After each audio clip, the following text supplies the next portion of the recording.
Hi friends, white and red காம்பினேஷனில் நான் தாமரை பூஜா கூட போட்டிருக்கேன்.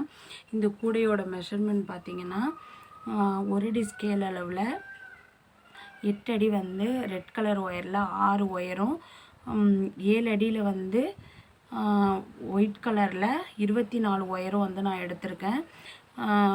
ஃபஸ்ட்டு ஸ்டெப்பில் வந்து ஒயிட் கலர் ஒயர் 12 ஒயர் வந்து இந்த ஸ்டெப்பில் வந்து ஜாயின் பண்ணியிருக்கேன். அடுத்த ஸ்டெப்பில் வந்து 12 ஒயர் ஜாயின் பண்ணியிருக்கேன். ஜாயின் பண்ணி தான் இந்த பேஸ் வந்து போட்டு முடிச்சிருக்கேன். அடுத்தது வந்து ரன்னிங் ஒயர் வச்சு, ஒயிட் கலர் ரன்னிங் ஒயர் வச்சு 10 லைன் வந்து நான் போட்டு முடிச்சிருக்கேன். போட்டு முடிச்சுட்டு அதுக்கப்புறம் கிராஸாக இந்த மாதிரி வர ஒயர்லாம் வந்து இந்த பெட்டல் டிசைன் வர மாதிரி நம்ம போடணும். போட்டு முடிச்சுட்டு 3 ஒயர் வச்சு உருட்டு கைப்பிடி தான் வந்து நான் போட்டிருக்கேன். போட்டு முடிச்சுட்டு இங்கெல்லாம் ப்ளைனாக இருக்கிற இடத்துல இந்த மாதிரி வந்து சின்னதாக பூ டிசைன் வந்து கொடுத்துருக்கேன். இதோட ஃபுல் வீடியோ வந்து நான் சீக்கிரமே வந்து அப்லோட் பண்ணுறேன். இந்த கலர் காம்பினேஷன் வந்து எப்படி இருக்குது அப்படின்னு சொல்லிட்டு கமெண்ட் பாக்ஸில் கமெண்ட் பண்ணுங்கள், லைக் பண்ணுங்கள், என்னோடய சேனலுக்கு சப்போர்ட் பண்ணுங்கள். Thank you friends.